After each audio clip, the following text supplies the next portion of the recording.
right, so now that we've talked about the parts of an experiment, we're going to jump into how do we record our results. A little bit about data and graphing of that data. So first of all, there are two main kinds of data. You might collect qualitative data, which is descriptions, such as if you were looking at, say, the effects of fertilizer on plants, maybe you would be describing how colorful the leaves were. And then there's quantitative data, which is numerical. And this is the one that we're most concerned about, and this is the one that you're going to probably encounter the most on the AP exam as far as graphing and data analysis. So there's lots of different kinds of graphs. We're going to walk through those, but the only two really that I've ever seen them ask you to draw on an AP exam are line graphs and bar graphs. So a line graph is for continuous data. What do I mean by that? I mean that the independent variable and the dependent variable are numbers. And not just numbers because, for example, you might have groups. So if you just had, say, you gave different groups, I don't know, some activity to do, and you were going to measure their results, and you had group 1, group 2, group 3, but they weren't related to each other. Like they were just random groups that you put together, you would not make a line graph of that data. Because technically, you're not expecting a trend of any kind. You're not expecting group 2 to have more of something and then group 3 to have more than that. You're not expecting an increase or a decrease. These are just random, unrelated groups. So that, even though that's numerical, that would definitely not be a line graph. However, if you were doing, for example, the amount of fertilizer that you gave plants and then their height at the end of a week, well, the amount of fertilizer in milligrams, that would be a numerical data, and then the height would be numerical data. So that would be a good example of something you would make a line graph for.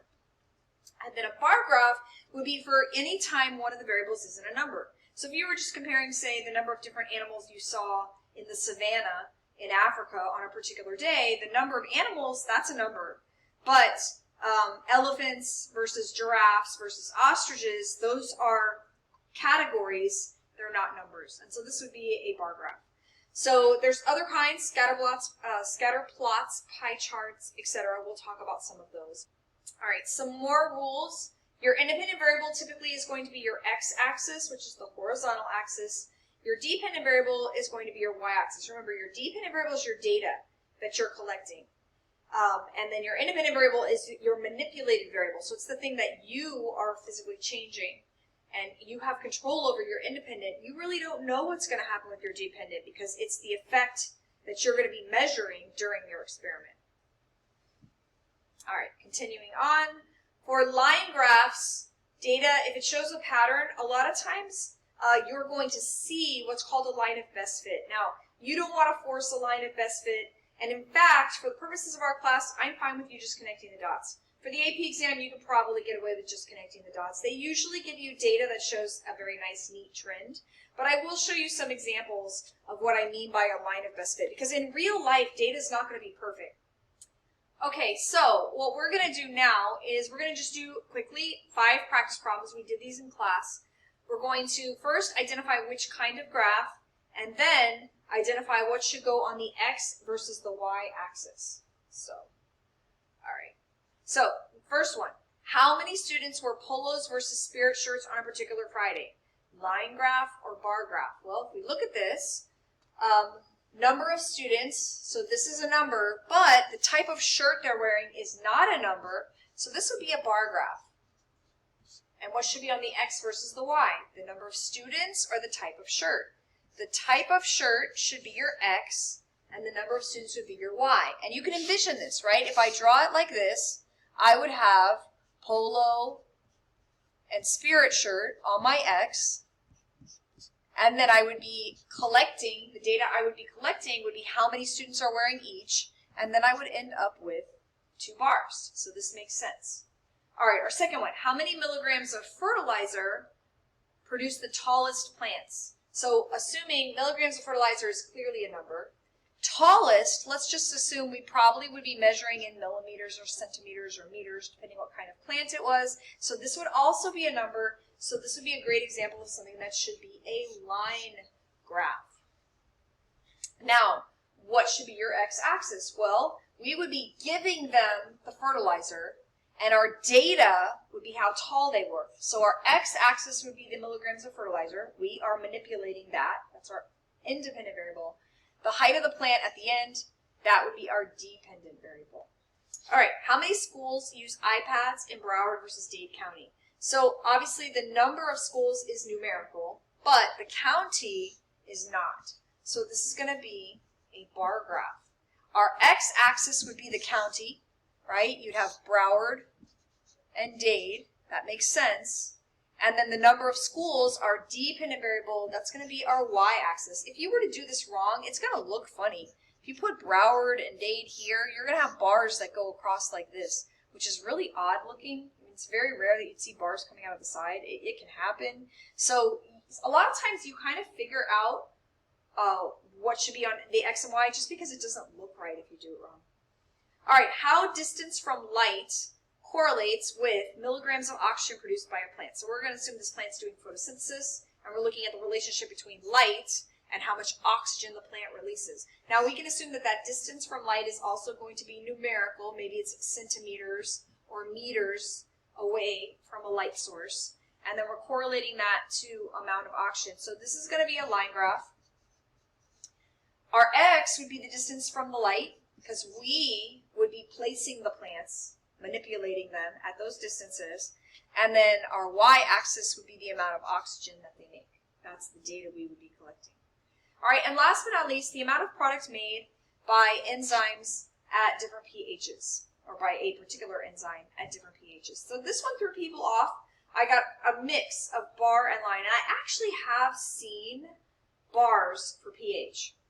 However, I would say, I would argue you could get away with both in this case, but let's just say to strictly go with the rule that we talked about, a pH is a number, and the amount of product is a number. So I would suggest that the best graph would be a line graph. Even though if you're just testing whole number pHs, sometimes I have seen them give pH results as a bar. So we're going to be manipulating the pH, and then we're going to be measuring how much product the enzyme makes. Enzymes are making some reaction happen or speeding it up. So X would be our pHs. We would be changing that. Y would be the product. That would be what we were measuring. All right? So hopefully that gives you some practice with identifying graph types and what would go on our X and our Y. Let's look at some more rules. You should always give your graph a descriptive title. So a lot of times on the AP exam, they put a title over the data chart. Just take that data chart title and transfer it and write it over your graph. That would be my suggestion. Next, make sure you label your axes, and you don't just label them, but you include the units. For example, if you're making a graph and you're looking at the amount of oxygen made by plants on a particular day, and in the data table, they tell you that the oxygen is in milligrams per milliliter. If you just write O2, or even if you write amount of O2, they're actually not going to give you full credit for your graph. It's got to be O2, and then you would actually write milligrams per milliliter in parentheses, or not in parentheses. But you've got to do that. If you had, say, time in this axis, and they tell you you're doing your time in seconds, and you just write the word time, you're not going to get credit for a properly labeled graph. You would have to write seconds. So make sure you include your units, or you're not going to get the points for label. It's going to be as if you didn't label the axes at all. Don't go beyond your first or last point. People really, they're looking at a trend, and it's over a period of time. Let's say they measure up to 1 minute, and at 1 minute, this is the graph that they see. And they have a habit, people have a habit of then going, oh, well, obviously that's the way it's going, and I have a little more space on my graph, I'll just continue my line, or make it an arrow. You cannot do that. You actually will not get the point for your graph if you do that. You need to stop your line at the last data point. Now, it's perfectly fine to have lines in between data points. Even if you were missing a piece of data, that's okay, because you have data on either side of it. So you can predict that if this was my trend, you could predict that in between these 2 points, this would be my estimate. But you don't want to go past that last data point. In between is perfectly fine. I've even seen where they've left off some data. So, they have, You know, they measured at 5 and they measured at 10, but then they didn't have a 15 and they measured at 20. And then people get bent out of shape. Oh, well, she said not to do data that's not there. No, it's perfectly fine. If I have a 5 and I have a 10 and I have a 20, I can make a line because I'm looking at a trend here, and this is my prediction because I have data on both sides of it. But I don't want to do any data here or past that line. All right, you also don't have to start at 0. Sometimes you're going to get numbers and all your numbers are really big. Why start at 0 and make a scale that's going to make your graph, if all my numbers are in the 90s and I have to come up with a scale to start at 0 and get to the 90s, and then my data is like 91, 93, I'm going to get like this little bitty, it's going to look ridiculous. Don't do that. Just make a little break like that, and let's say if all your data is in the 90s, perfect. Start at 90. Oops, sorry. Start at 90 and do 90, 91, 92, etc. And then your data will actually look nice and spread out. So you want to make your scale after you see your data. Make sure your spacing is proportional. This is a big one. People mess this one up. They have data and their data is like 5, 22, and I've literally seen people do this. 5, 22, 25, 40. You cannot do that, especially if it's a line graph. You absolutely cannot do that. If this distance represents 5, then this distance here still needs to represent 5. So I need to do 5, 10, 15, 20, 10, 20, 30, 40. I need a scale of some kind, and it needs to be consistent. It does not have to be the same on the Y and the X. Like if I'm doing the Y in 5s, I can still do the X in 10s. That's fine. But I need to be consistent. 10, 20, 30, 40, 50. And then plug in my numbers. All right. This was the graph from the pretest. If you recall, on the pretest, everybody should have done this graph where you had the measurement of oxygen in a lake throughout the day. We've talked a little bit about this. This would be a correctly done graph. So notice, since I started my time at 6 a.m., I do not have any data here. My line does not continue prior to 6 a.m. Even though it looks pretty clear to me, it's going to do this. You cannot do that. That is a no-no. Do not do that. Do not go past or before the first data point they give you. Now, you could put 6 a.m. right here at your intercept. That would be fine. And then, yes, this would come right here out of your, or right here out of your Y. But please do not. You are allowed to make a dotted line. Dotted line automatically means prediction. So if you did this, that would be okay.